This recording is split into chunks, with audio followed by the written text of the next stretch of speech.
द्रौपदी ने कहा, इन छली पापात्माओं ने धूर्तता से धर्मराज को जुआ खेलने के लिए तैयार कर लिया और छल से उन्हें और उनके सर्वस्व को जीत लिया। उन्होंने पहले अपने भाइयों को, तब अपने को हार कर मुझे दांव पर लगाया है। मैं यह जानना चाहती हूँ कि अब उन्हें मुझे दांव पर लगाने का धर्म के अनुसार अधिकार था या नहीं। यहाँ सभा में अनेकों कुरुवंशी बैठे हैं, वे मेरे प्रश्न पर विचार करके ठीक-ठीक उत्तर दें। पांडवों का दुख और द्रौपदी की कातरता देखकर धृतराष्ट्र नंदन विकर्ण ने कहा, सभासदों, द्रौपदी के प्रश्न के संबंध में हम सभी लोगों को ठीक-ठीक विचार कर उत्तर देना चाहिए। इसमें त्रुटि होने पर हमें नरकगामी होना पड़ेगा। भीष्म पितामह, पिता धृतराष्ट्र और महामती विदुर जी इस विषय में परामर्श करके उत्तर क्यों नहीं दे रहे हैं? आचार्य द्रोण और कृपाचार्य क्यों चुप हैं? ये राजा राग द्वेष छोड़कर क्यों नहीं इस प्रश्न का निर्णय करते? आप लोग पतिव्रता द्रौपदी के प्रश्न पर विचार करके अलग-अलग अपना मत प्रकट कीजिए। इस प्रकार विकर्ण के बार-बार कहने पर भी किसी ने कुछ नहीं कहा। अब विकर्ण हाथ मलकर लंबी सांस लेते हुए बोला, कौरवों, ये सभासद उत्तर दे या न दे, इस विषय में मैं जिस बात को न्याय संगत समझता हूँ, वह कहे बिना न रहूंगा। श्रेष्ठ पुरुषों ने राजाओं के 4 व्यसन बहुत बुरे बतलाए हैं: शिकार, शराब, जुआ और स्त्री प्रसंग में आसक्ति। इनमें संलग्न होने पर मनुष्य का पतन हो जाता है। यहाँ जुआरियों के बुलाने पर राजा युधिष्ठिर ने आकर जुए की आसक्तिवश द्रौपदी को दांव पर लगा दिया। द्रौपदी केवल युधिष्ठिर की ही स्त्री नहीं, उस पर 5 पांडवों का समान अधिकार है। यह बात भी ध्यान देने योग्य है कि युधिष्ठिर ने अपने को हारने के बाद द्रौपदी को दांव पर लगाया। इसलिए मेरे विचार से युधिष्ठिर को यह अधिकार नहीं था कि वे द्रौपदी को दांव पर लगाएं। दूसरी बात यह है कि उन्होंने स्वेच्छा से नहीं, शकुनी की प्रेरणा से उसे दांव पर रखा था। इन सब बातों से मैं तो इस निश्चय पर पहुंचता हूँ कि द्रौपदी जुए में नहीं हारी गई। विकर्ण की बात सुनकर सभी सभासद उसकी प्रशंसा और शकुनी की निंदा करने लगे। चारों ओर कोलाहल होने लगा। शांति होने पर कर्ण ने क्रोध में भरकर विकर्ण का हाथ पकड़ लिया और बोला, विकर्ण, तू इतनी उल्टी बातें क्यों कर रहा है? मालूम होता है कि तू अरणि से उत्पन्न अग्नि के समान अपने वंश का ही सत्यानाश करना चाहता है। द्रौपदी के बार-बार पूछने पर भी कोई सभासद उत्तर नहीं दे रहा है। इसका अर्थ यह है कि सब लोग उसको धर्म के अनुसार जीती हुई मानते हैं। तू बचपन के कारण धीरज खोकर बड़े बूढ़ों की सी बातें बना रहा है। एक तो तू दुर्योधन से छोटा और दूसरे धर्म के मर्म से अनभिज्ञ है। तेरी तुच्छ बुद्धि के निर्णय का महत्व ही क्या है? युधिष्ठिर ने अपना सर्वस्व दांव पर लगाकर हार दिया, तब द्रौपदी बिना जीती कैसे रही? द्रौपदी भी तो सर्वस्व के भीतर ही है। क्या द्रौपदी को दांव पर लगाने में पांडवों की सम्मति नहीं थी? यदि तू ऐसा समझता है कि द्रौपदी को रजस्वला होने के समय सभा में नहीं लाना चाहिए था, तो इसका उत्तर भी सुन। देवताओं ने स्त्री के लिए एक ही पति का विधान किया है। द्रौपदी 5 पतियों की स्त्री होने के कारण निसंदेह वैश्या है। इसलिए मेरी समझ से इसे एक वस्त्रा अथवा वस्त्रहीना होने पर भी सभा में लाना अनुचित नहीं है। अतः पांडव, उनकी पत्नी द्रौपदी और उनका सब धन जीत लिया गया है। अब कर्ण ने दुशासन की ओर देखकर कहा, दुशासन, विकर्ण बालक होकर बड़े बूढ़ों की सी बातें कर रहा है। इस पर ध्यान मत दो और द्रौपदी तथा पांडवों के सारे वस्त्र उतार लो। कर्ण की बात सुनते ही पांडवों ने अपने ऊपर के वस्त्र उतार डाले और दुशासन, बलपूर्वक द्रौपदी का वस्त्र उतारने का प्रयत्न करने लगा।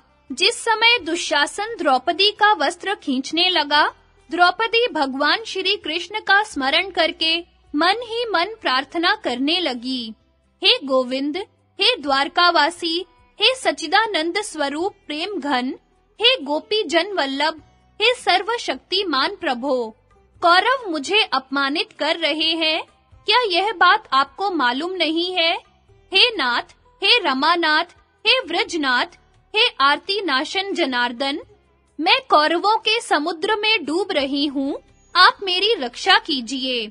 हे कृष्ण, आप सच्चिदानंद स्वरूप महायोगी हैं, आप सर्व स्वरूप एवं सबके जीवन दाता हैं। गोविंद, मैं कौरवों से घिरकर बड़े संकट में पड़ गई हूँ, आपकी शरण में हूँ, आप मेरी रक्षा कीजिए। द्रौपदी त्रिभुवनपति भगवान श्री कृष्ण के स्मरण में तन्मय हो मुंह ढककर रोने लगी। उसकी आर्त पुकार भगवान श्री कृष्ण के पास पहुंची। उनका हृदय करुणा से भर आया।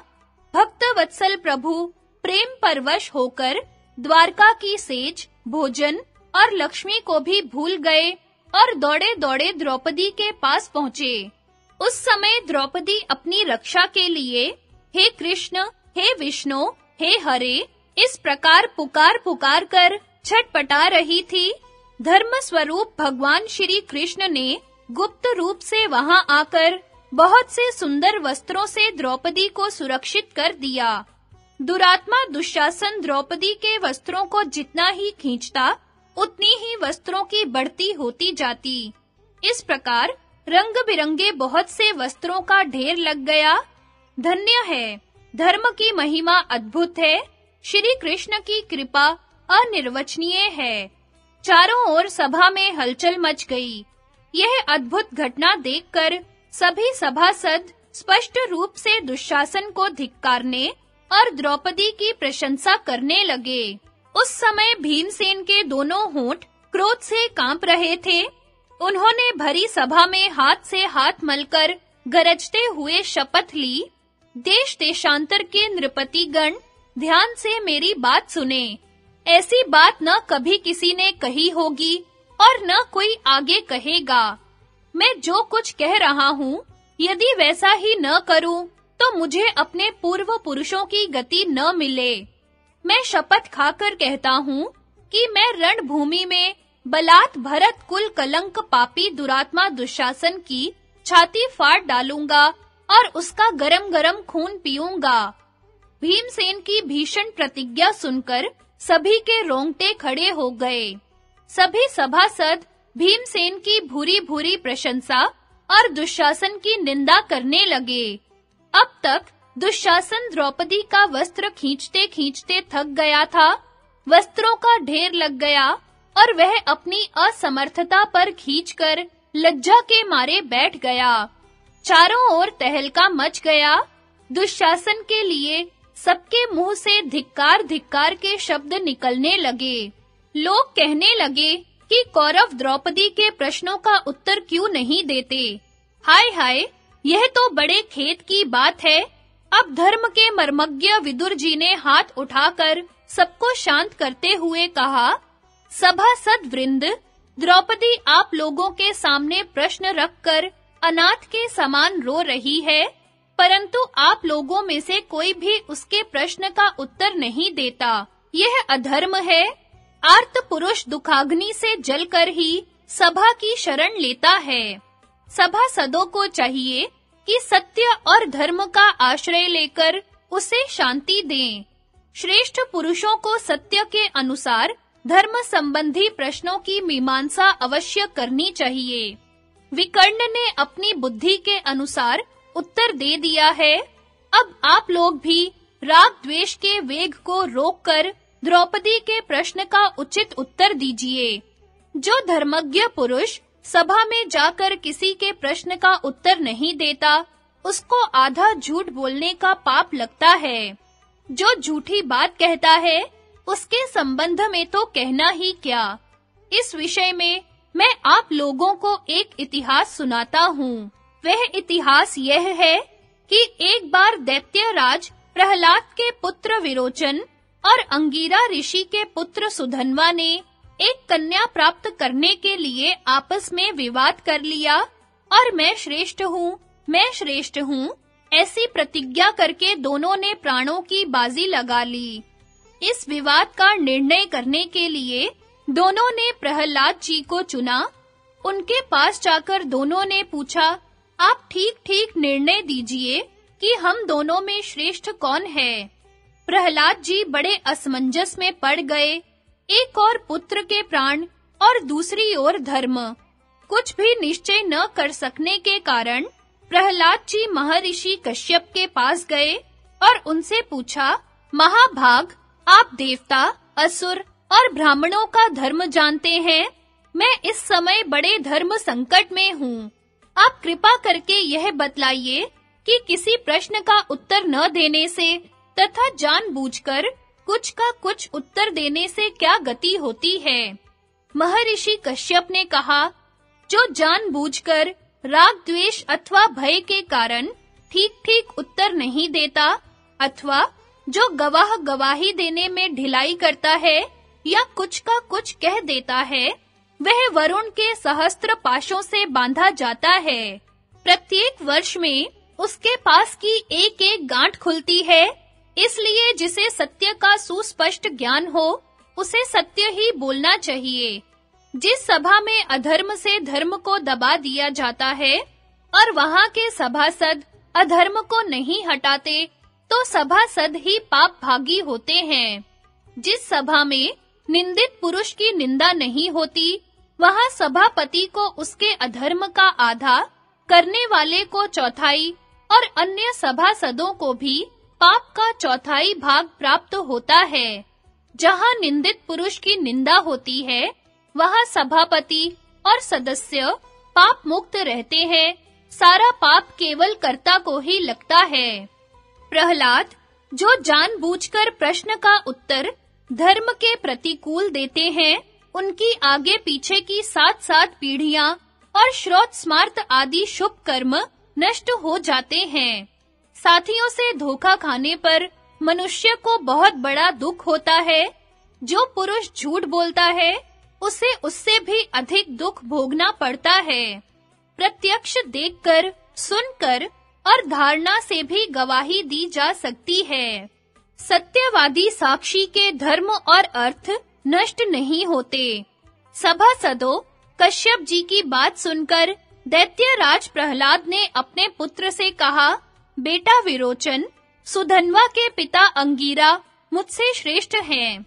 सुधन्वा की माता तुम्हारी माता से श्रेष्ठ है और सुधन्वा तुमसे श्रेष्ठ है। इसलिए अब ये सुधन्वा ही तुम्हारे प्राणों के स्वामी है। ये चाहे तुम्हारे प्राण ले ले और चाहे छोड़ दे। प्रहलाद की सत्यवादिता से प्रसन्न होकर सुधन्वा ने कहा, प्रहलाद, आप पुत्र के प्रेम पर वश न हो, धर्म पर अटल रहे। इसलिए मैं आपके पुत्र विरोचन को आशीर्वाद देता हूँ कि वह 100 वर्ष तक जीवित रहे। अवश्य ही धर्म पर दृढ़ रहने से प्रहलाद अपने पुत्र को मृत्यु से और अपने को अधर्म से बचाने में समर्थ हुए। सभासदों, आप लोग अपने धर्म और सत्य की दृष्टि से द्रौपदी के प्रश्न का उचित उत्तर दें।